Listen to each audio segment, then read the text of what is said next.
Señor nos hable. Padre bueno, en el nombre de Jesús te doy gracias porque ciertamente tú mismo otra vez has convocado a la iglesia. Ciertamente tú mismo has atraído de los diferentes lugares a aquellos que desean escuchar tu buena palabra. Y hoy te pedimos, Señor, en tu fidelidad, en tu gracia, háblanos, bendícenos, abre nuestro entendimiento, guíanos a pastos gruesos, haznos, Padre, entendidos en los tiempos, pero sobre todo, danos un espíritu entendido, un espíritu fervoroso, uno que ande conforme a ti. Y hoy te rogamos juntos, háblanos, Señor amado, háblanos en el nombre de Jesús. Y hoy, Padre, te pedimos juntos, escribe tu palabra en las tablas de nuestro corazón. En el nombre de Jesús. Y el pueblo del Señor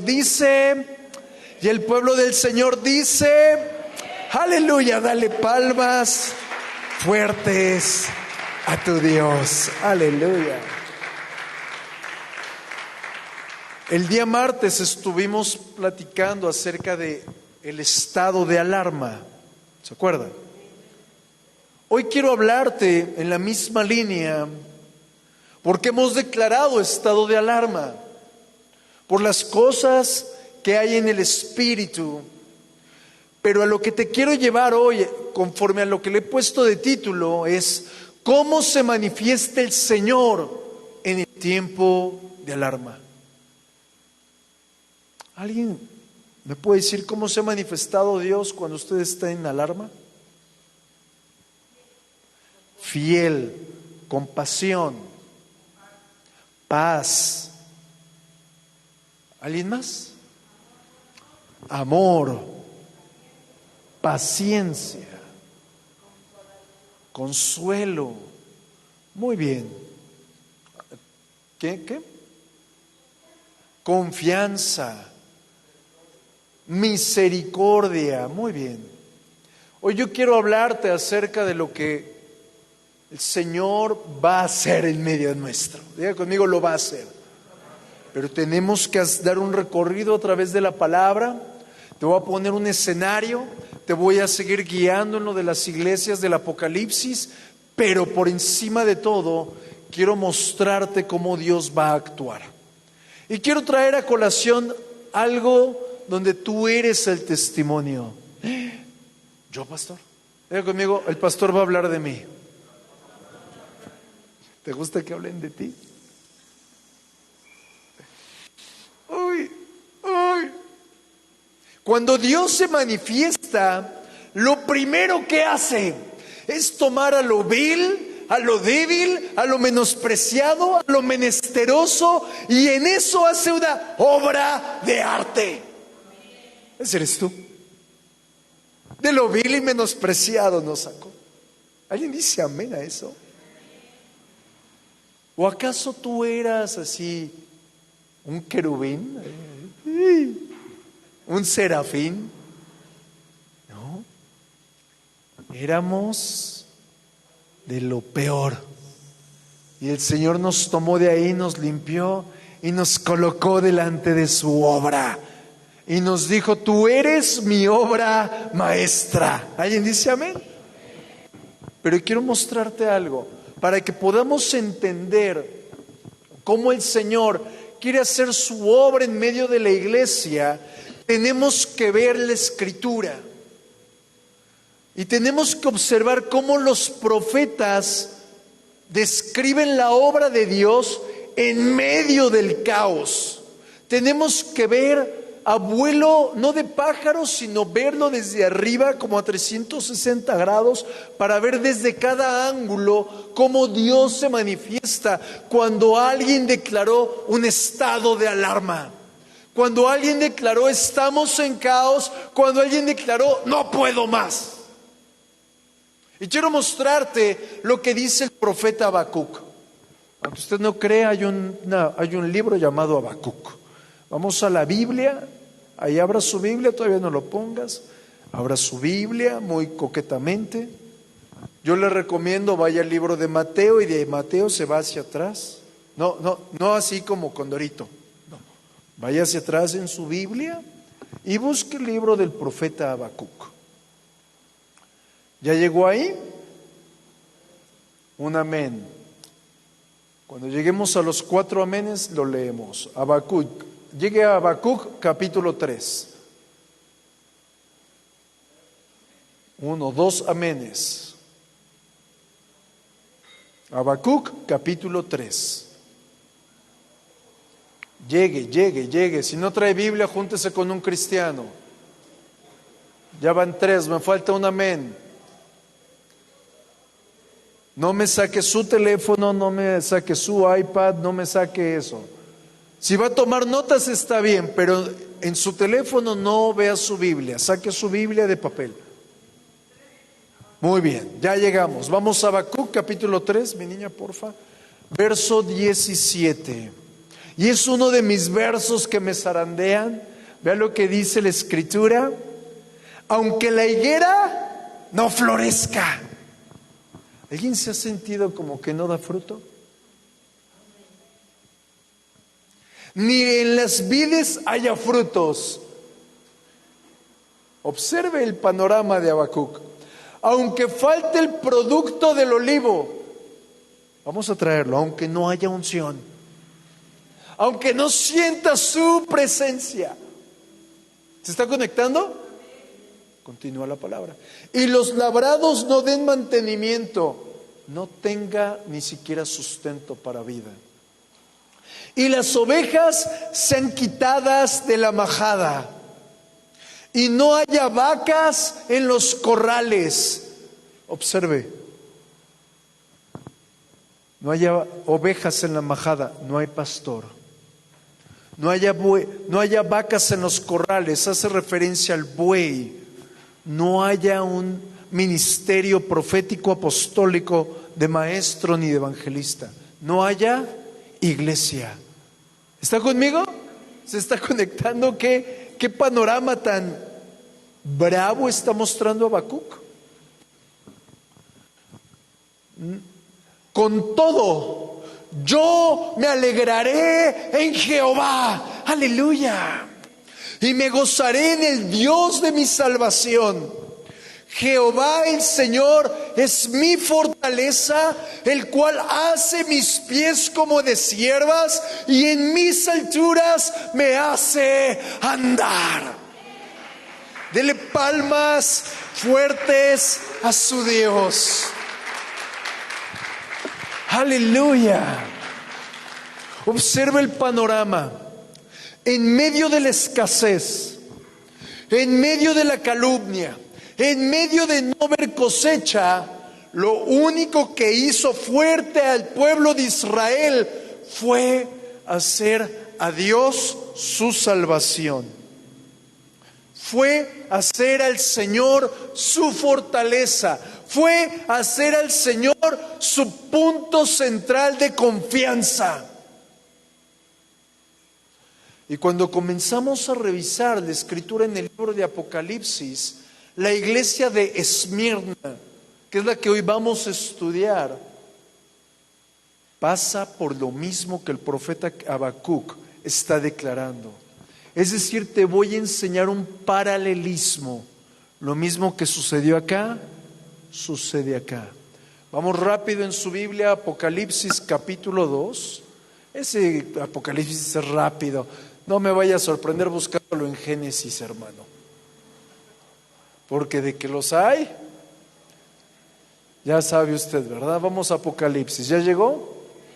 Muy bien. Capítulo 2, verso 8. Preste toda su atención ahí en su Biblia. Apocalipsis 2, verso 8. Y antes de leerlo le vas a decir a la persona de al lado: ¿y tu Biblia? Dígale: ¿y tu Biblia? El pastor se pone bravo si no traes tu Biblia. Traiga su Biblia. Si no, ¿qué le parece si me ayuda y le da un bibliazo? O sea, ¡pa! Sí, para que le entre, ¿verdad? Con sangre, como dicen los abuelos, ¿verdad? Apocalipsis capítulo 2, versículo 8. Dice la escritura: Y escribe al ángel, aquí acuérdate está hablando el pastor Juan, ¿ok? O el apóstol Juan. Y escribe al ángel de la iglesia en Esmirna, el primero y el postrero, el que estuvo muerto y vivió, dice esto, aleluya. Hemos aprendido que es Jesús, ¿verdad? Jesús mismo, el espíritu de la profecía, el espíritu que nos hace ver lo espiritual, que nos hace oír lo espiritual, que nos muestra el ambiente profético. ¿Vas conmigo? Ok. Yo conozco tus obras y tu tribulación y tu pobreza, pero tú eres rico.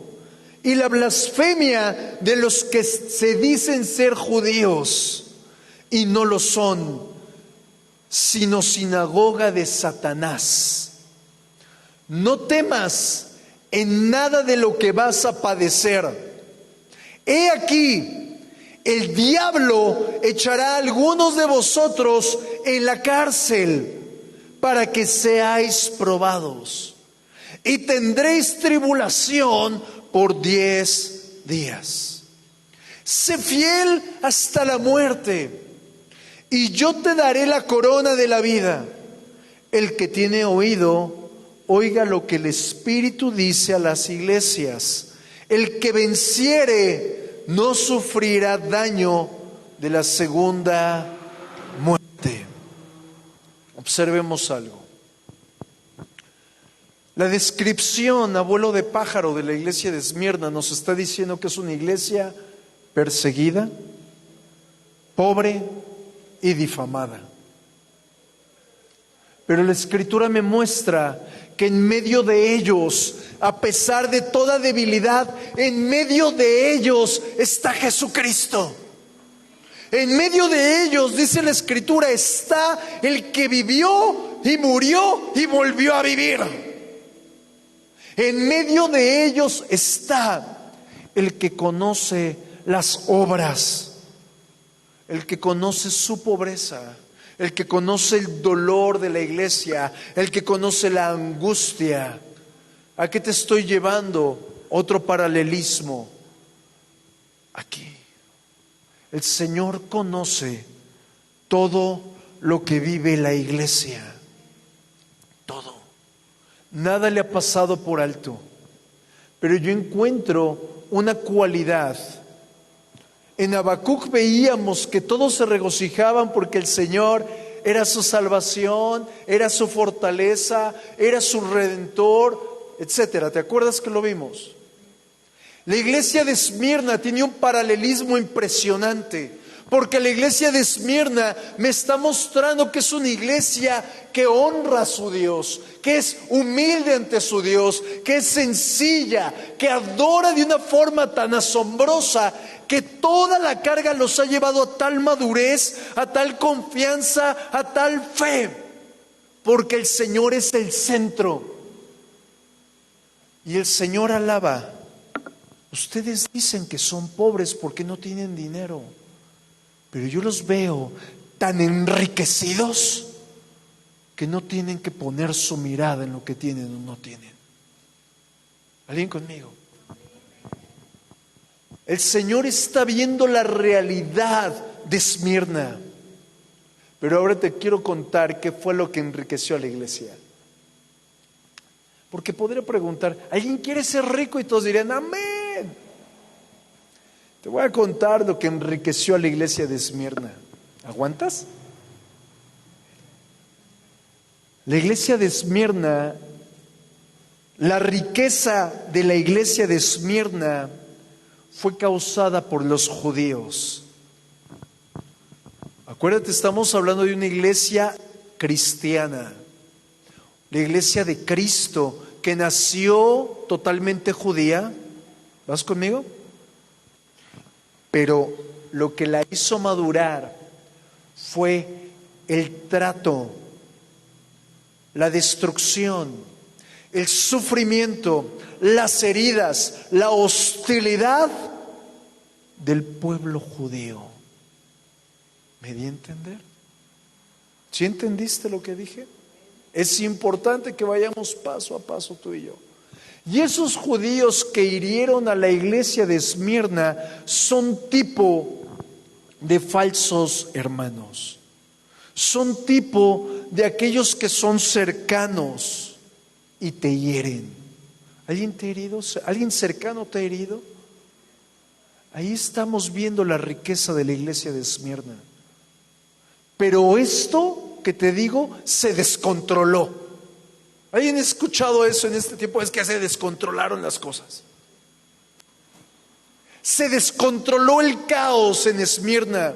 Y en el año 155 había un hombre tirano llamado Marco Aurelio, el cual prestó oídos a las críticas de los falsos hermanos y quemaron vivo al pastor. Pregunta: ¿cuántas veces has quemado vivo a tu pastor? Silencio en la casa. Mejor risas nerviosas, ¿verdad? Te lo voy a mostrar. El pastor de Esmirna era un hombre llamado Policarpo. Y Policarpo era discípulo del apóstol Juan. ¿Y qué fue lo que provocó que lo hicieran arder como una antorcha encendida? Muy fácil, porque los falsos hermanos, porque los judíos no oían a Cristo. Hago un paréntesis, amado, amada en el Señor, por favor, te lo pido como hombre de Dios. No confundas la voz de tu mente, la voz de tus emociones, la voz de tu corazón con la voz del Espíritu Santo. No lo confundas. No lo confundas, es horrible. Es que Dios me dijo, amado, el Dios me dijo causó la muerte de muchos hombres de Dios. Por lo tanto, la primera consecuencia de no oír a Dios es muerte espiritual. Es división en el cuerpo, pero también no es oposición al mover de Dios. Tenga cuidado, amado, porque yo observo que el Señor reprende a la iglesia de Esmirna, a todo ese pueblo. Les dice, a causa de la actitud que hay ahí, a causa de la actitud opositora, yo veo que hay una sinagoga de Satanás. Cueva de ladrones, de espíritus destructores. ¿Está usted conmigo? Amado, necesitamos entender algo. La iglesia de Esmirna me hace ver un mapa que no todos queremos caminar. Y el mapa se llama: el sufrimiento es necesario para llegar a la madurez.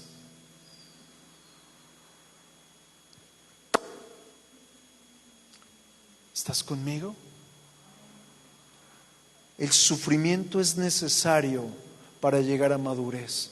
Por eso, amado, cuando alguien te hiera, cuando alguien, como dicen en el mundial, te haga ver tu suerte, no agarres tus Barbies y te vayas.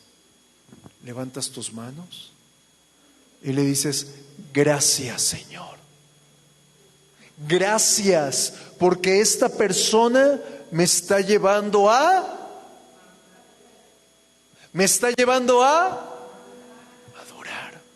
Y quiero mostrártelo en la palabra. Ve cómo lo dice Primera de Juan, capítulo 2, verso 6. Dice: quien dice que cree en Él debe vivir como vivió Él. Qué hermoso, pero qué fuerte. Te voy a decir algo que me dijo el Señor y me hizo cambiar el entendimiento así de ¡prac!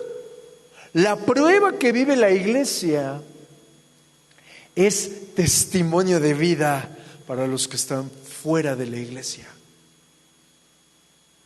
Porque la gente va a ver a Cristo en ti. en medio de la prueba. Recuerda cómo lo dicen los jóvenes hebreos cuando están delante de Nabucodonosor. Bueno, más bien los hombres que estaban con Nabucodonosor. Están 3 hombres, Sadrach, Mesach y Abednego, pero dice la palabra que había un cuarto hombre, ¿te acuerdas? Con apariencia de hijo de los dioses, dice la Escritura.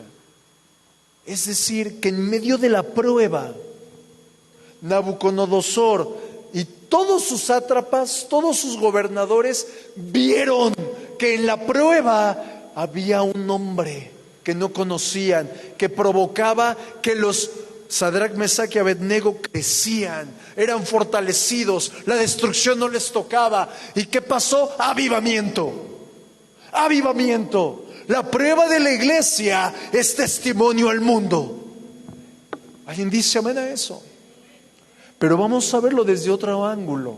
Vamos al libro de los Hechos, porque quiero mostrarte que a más dura es la cárcel que podamos vivir, a más duro es el desierto, es cuando ahí el Señor rompe cadenas, es cuando ahí el Señor cubre con su que está en la prueba. Observa lo que dice Hechos capítulo 16 verso 26.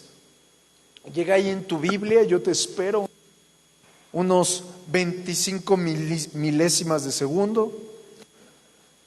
Hechos 16, 26. Oiga, Hechos no está por Génesis, no sea así. ¿Ya llegó? Hechos capítulo 16. 1, 2, 3, muy bien, vamos a leerlo. Observe lo que pasa. Estamos hablando de romper cadenas, ¿está usted de acuerdo? En medio de la prueba se rompen cadenas, en medio del desierto es desbaratado porque el Señor nos cubre, amén. Observe lo que dice. Entonces sobrevino de repente un gran terremoto, de tal manera que los cimientos de la cárcel se sacudían, y al instante se abrieron todas las puertas y las cadenas de todos se soltaron. Ve el paralelismo, amado, el sacudimiento, el caos que vivió Esmirna, el caos que vivió el apóstol Pablo junto con todos los que estaban ahí, el cual fue un temblor, produjo fruto. ¿Me di a entender? El sufrimiento producirá fruto. El sufrimiento en medio del tiempo más difícil va a provocar fruto, vida, multiplicación, fortalecimiento en fe. Por eso la iglesia de Esmirna nos traza el camino de que en medio del sufrimiento no huyas. En medio de la dificultad no huyas. La prueba, amado, es bendición, y te hablo desde mi corazón. Dios prueba a sus encarcelados. ¿Cómo así, pastor? ¿Sabía usted que Dios tiene prisioneros? ¿Alguien sabía? Dice la Escritura en el libro de Zacarías: oh prisioneros de esperanza, yo les he anunciado una doble recompensa por cada sufrimiento. ¿Alguien dice amén a eso? Hay prisioneros del Señor, y los prisioneros son los que tenemos fe.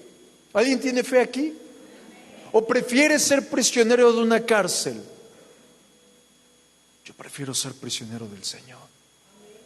Y los prisioneros del Señor todos son probados. ¿Cuántos prisioneros del Señor hay aquí? Solo 2. ¿Cuántos prisioneros del Señor hay aquí? Y quiero mostrarte algo, amado, amada. Te voy a mostrar cómo el Señor te prueba en medio del silencio. Tú estás esperando que Dios te hable y hay un silencio que muchas veces te hace dudar. Pero ahí es donde el Señor prueba tu fe, en el hecho de: no me muevo, porque sé que el Señor está conmigo. El Señor me ha dicho que haga esto, que haga aquello. No lo oigo, pero yo estoy firme en mi fe que el Señor está conmigo. Soy prisionero de esperanza. Muchas veces el Señor te atrapará en silencio. Pero cuidado, en el silencio no des lugar a la duda.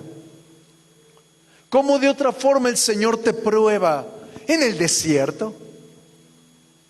El desierto a muchos no les quema el espíritu, sino la sequía de sentirse desnutridos, de sentirse entristecidos, de estar pasando momentos muy duros. En medio del desierto, no huyas.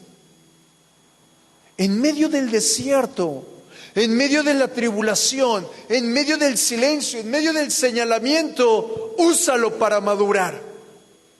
La iglesia de Esmirna, después de estar pasando por procesos muy difíciles, la puedo ver como una iglesia ejemplar, una iglesia firme, una iglesia fuerte. ¿Fuerte ante qué, pastor? Fuerte ante la seducción del mundo. Fuerte ante los deseos carnales. Fuerte porque después del sufrimiento el Señor te entrega coronas para después tú lanzarlas a sus pies. ¿Alguien quiere eso?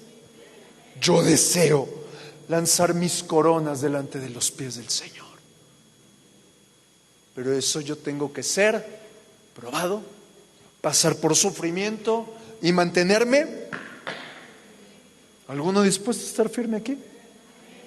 Aleluya. Amado, el sufrimiento es difícil pero hermoso. Pero quiero mostrarte algo. Éfeso, la iglesia que vimos el día martes, no fue tan fiel. La iglesia de Esmirna sí fue fiel. ¿Y cómo sé que fue fiel? Porque en medio del sufrimiento, en medio del dolor, en medio del señalamiento, aún en medio del abandono, la iglesia mostró que cuando no había nada, seguía firme. Cuando no había dinero, cuando no había gente, cuando no había ni prosperidad, la iglesia seguía. Pero te voy a mostrar el secreto de la iglesia firme. Era una iglesia perseguida. Una iglesia que si veían que alguien hacía ruido, lo mataban a él, toda su familia. Es decir, que era una iglesia silenciosa por el periodo que vivían. Pero a pesar del silencio, porque se tenían que congregar, no en un sábado, no en un domingo, menos en un salón, sino en catacumbas. Y en esas catacumbas, amado, ellos no podían levantar su voz como tú y yo tenemos oportunidad aquí. Y en ese momento tan difícil que la iglesia pasaba, todos permanecían firmes. Y es ahí donde alaba el Señor la riqueza de la iglesia de Esmirna, porque habían entendido el principio de ser uno. Habían entendido el principio de levantar los brazos de su hermano. Habían entendido el principio de caminar en la visión de su pastor. Habían entendido el hecho de somos uno porque Cristo nos amó, Cristo nos salvó, Cristo nos transformó y a causa de su sangre permanezco en Él. Dele palmas fuertes a su Señor. Aleluya. Aleluya. Cuando nosotros somos señalados, cuando pasamos por escasez, ¿a qué me refiero escasez? Me refiero en dos sentidos: en la apretura financiera, pero también en la apretura de su voz. Tengo algo que decirte, aguanta. Es un periodo corto de prueba en el cual el Señor jamás te dejará. ¿Me entendiste? Jamás te dejará. Lo que está buscando el Señor de ti es fruto. Fruto como resultado de la poda.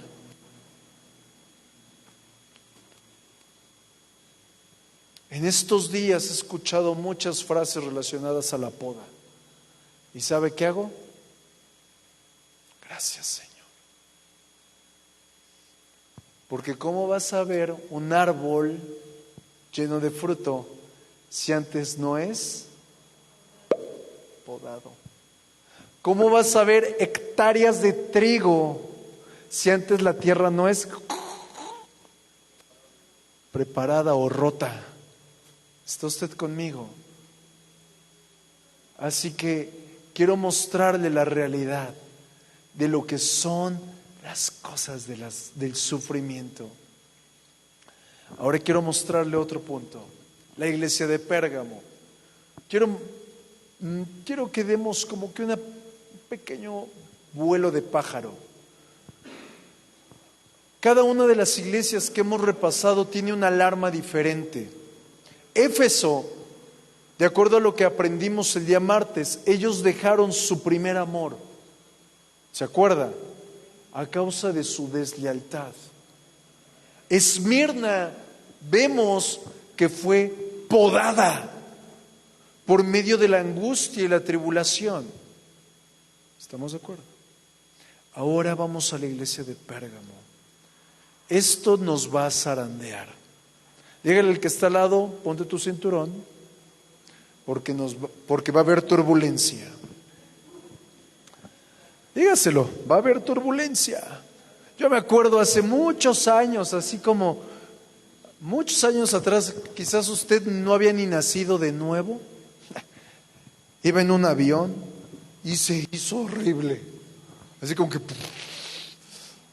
yo no sabía si decir gloria a Dios, aleluya, o ya el Señor vino, o algo me cayó pesado, ¿verdad? Pero de que se hizo horrible, fue horrible. Así que ahí le va la turbulencia. Póngase su cinturón, amado. La iglesia de Pérgamo, yo veo en la palabra, y ahorita la vamos a ver, que sucumbe. ¿Me entiende con la palabra sucumbir? Cae a causa de una falsa doctrina. Se lo voy a enseñar. Vamos a la Escritura y Apocalipsis capítulo 2.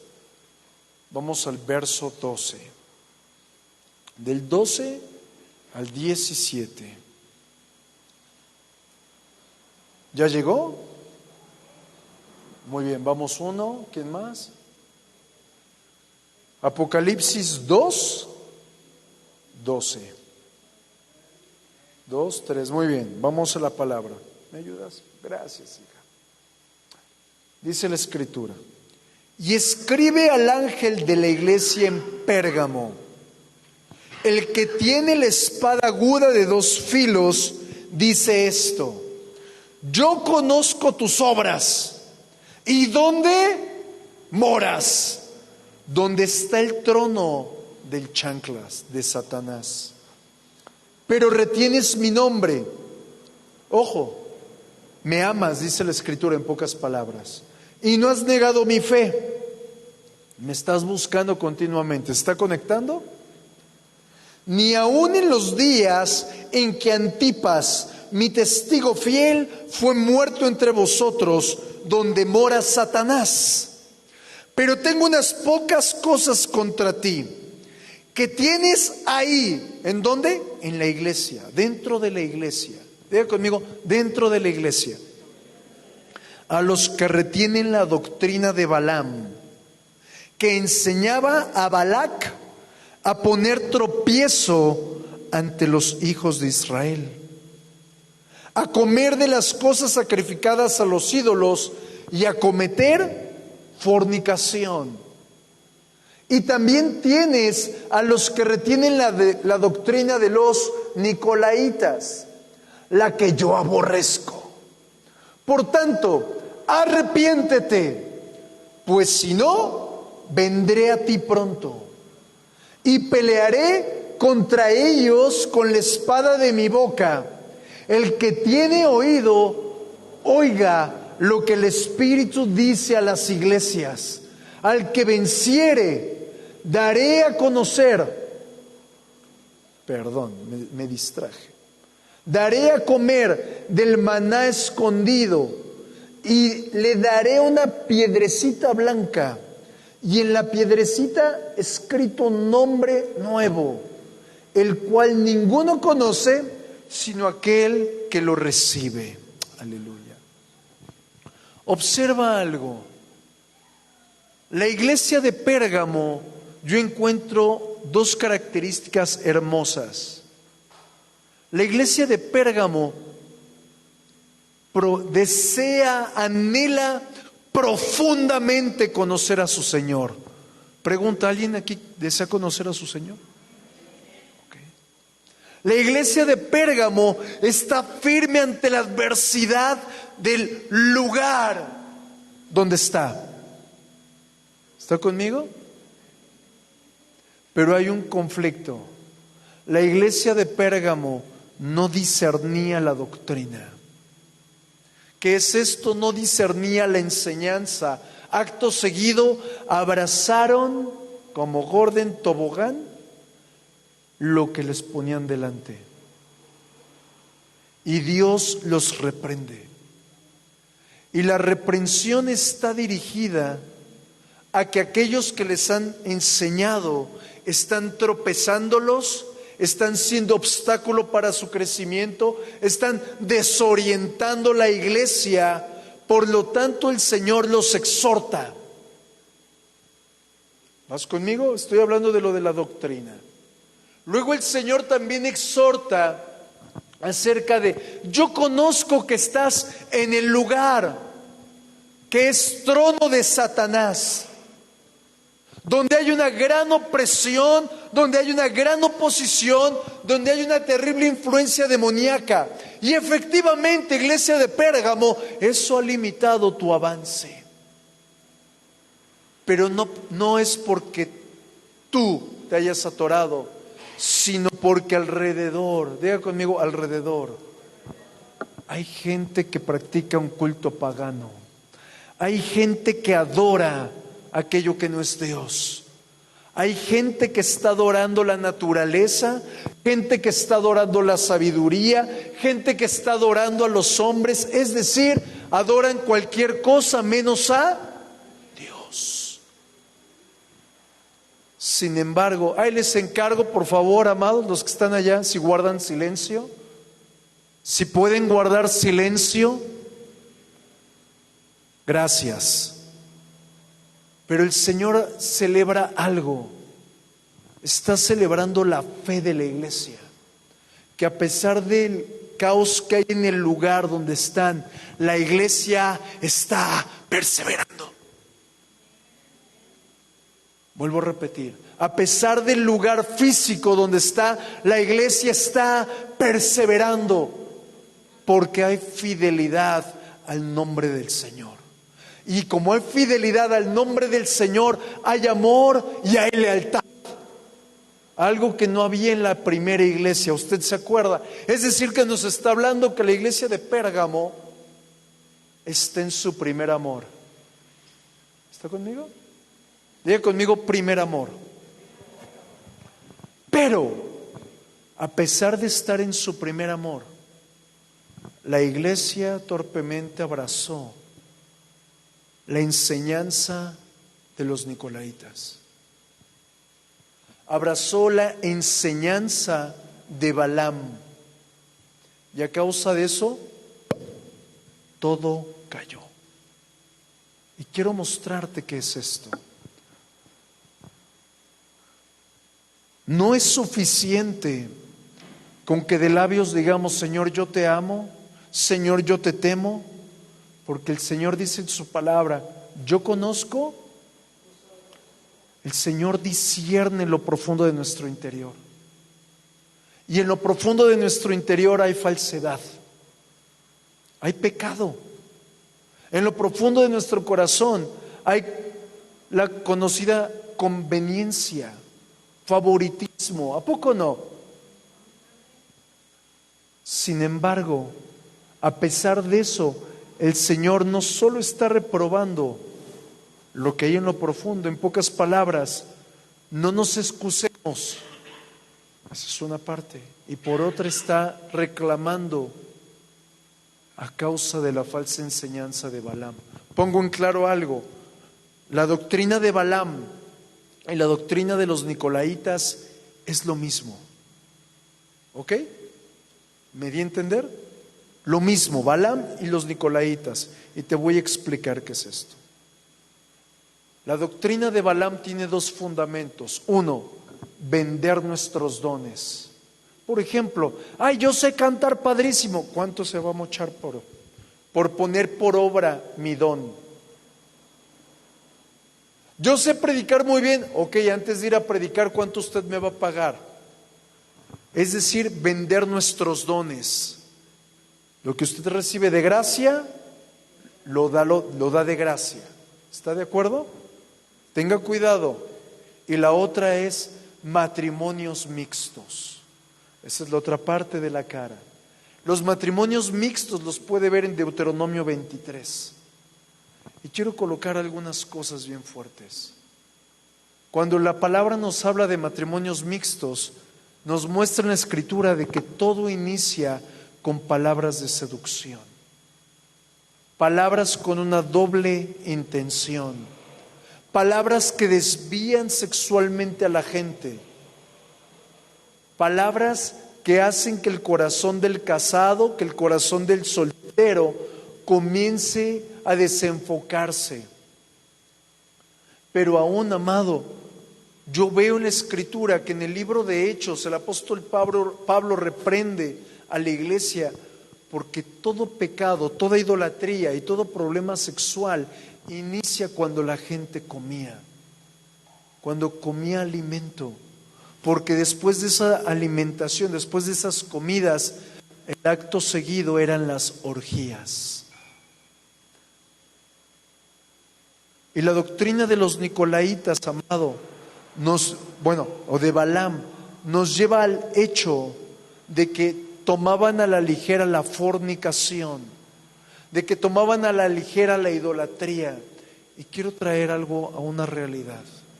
No estoy hablándole a la calle, al mundo, estoy hablándole a la iglesia. Y lo que pasó en la iglesia de Pérgamo, lo mismo que pasó en el libro de Hechos, capítulo 19, y lo que hoy me hace hablar el Señor es que dentro de la iglesia debemos cuidarnos de todo tropiezo sexual. ¿Cómo son los tropiezos sexuales? Compartiendo fotos, teniendo pláticas que no son de bendición, generando seducción el uno al otro. Y no me refiero que entre nosotros lo haya, de que lo hay lo puede haber, pero ni aquí ni con nadie. Porque la iglesia el Señor está viendo a la iglesia de Pérgamo y le está diciendo, todo te va re bien, me encanta esa hermosa iglesia, pero aborrezco que estés haciendo eso. Yo encuentro en la iglesia de Pérgamo que era una iglesia que amaba a Dios, que estaba en su primer amor, pero había abrazado esa falsa doctrina de no pasa nada. Comamos, bebamos, que mañana moriremos. Y yo veo algo, la iglesia de Éfeso, la primera que vimos, y la iglesia de Pérgamo, ambas se enfrentaron a esta misma debilidad, a este mismo caos. Pero Éfeso desechó el pecado, caminó en bendición, llamémosle así, tuvo otro tipo de falla, pero Pérgamo, a pesar de que amaba a Dios, tronó. ¿Está usted conmigo? Están muy callados. Yo veo que Pérgamo amaba genuinamente a Dios, pero abrazó una falsa doctrina. Y la Escritura me muestra algo. Al que venciere, ¿se acuerda usted? Al que venciere, de lo cual me está hablando la Escritura de algo. El que vence es porque se arrepintió. El que vence es porque dejó atrás la perversión. El que vence es porque dejó de abrazar una falsa doctrina. El que vence es aquel que dice: yo voy con el Señor. Y le quiero mostrar algo. La Escritura no me dice: saquen al que ha sido un pervertido sexual, expúlsenlo de la iglesia, sáquenlo por pecaminoso. No. El Señor le dice: arrepiéntete, porque si no, la palabra que has oído te condenará. ¿Alguien está conmigo? El primero que recibió el mensaje fui yo, amado, no usted. Por lo tanto, la doctrina de Balaam nos está diciendo: permitieron el pecado sexual entre ustedes, permitieron fotos entre ustedes, permitieron pláticas, permitieron seducciones, y el Señor está molesto. Vuelvo a repetir, el Señor no dice expúlsenlo, el Señor dice: arrepiéntete, porque si no, la palabra que has oído será la que te va a juzgar. Vas conmigo. Y continúa la Escritura en Apocalipsis y dice: al que venciere le daré el maná escondido. ¿Alguien dice amén? Quiero mostrarte algo. El maná escondido me hace memoria de lo que pasó en el Éxodo, ¿se acuerda usted? Pero no te voy a hablar del maná que caía cada día. Te voy a llevar al libro de los Hebreos, donde el maná toma otra sustancia. Mira lo que dice en Hebreos capítulo 9, versículo 4. El arca del pacto, cubierta de oro por todas partes, en la que estaba una urna de oro que contenía el maná. Esta urna de oro se refiere a tu intimidad con Dios. Este maná se refiere a la revelación de Cristo en ti. Porque Cristo se revela más en medio del sufrimiento, en medio de la debilidad, en medio de la caída, en medio del conflicto. Los momentos donde más he conocido a Cristo es cuando he estado de rodillas llorando por mi pecado, o por mi tropiezo, o porque no sé hacia dónde ir. Es cuando más su manifestación se mueve. Le daré el maná escogido. ¿Alguien quiere ese maná escogido? ¿Alguien quiere la persona de Cristo?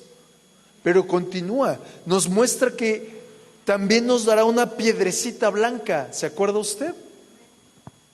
Y me llamó algo la atención. Los tribunales antiguos daban una piedrecita blanca al que era juzgado y salía inocente.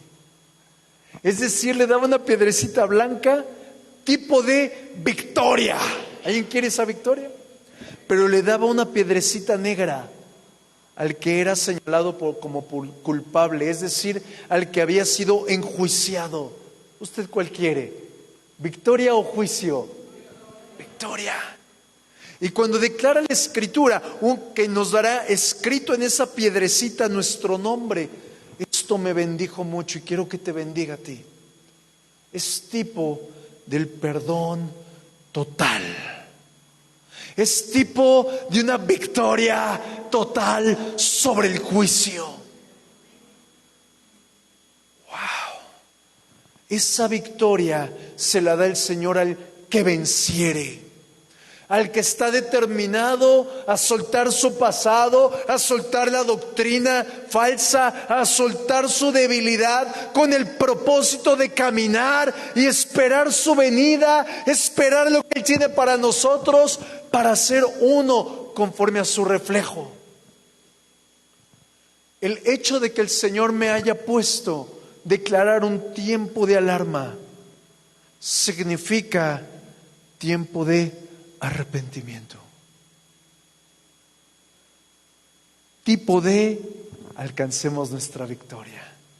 El que no se arrepiente no va a abrazar a la victoria. Y si vemos esto a la luz de lo que el Señor nos habla, apártate de las falsas doctrinas de Balaam y los nicolaítas. Aplícalo. Apártate de toda obra de carácter ilícita sexual, sea que estés casado o sea que estés soltero. Apártate, apártate, porque el Señor no le agrada eso. Y termino con lo siguiente. El Señor siempre, abra sus oídos, así, siempre nos va a pedir nuestra fidelidad en medio de nuestra debilidad. Vuelvo a repetir. Dios siempre pedirá nuestra fidelidad en medio de nuestra debilidad. ¿En qué eres débil? Pregúntate tú. ¿Cuál es tu área débil?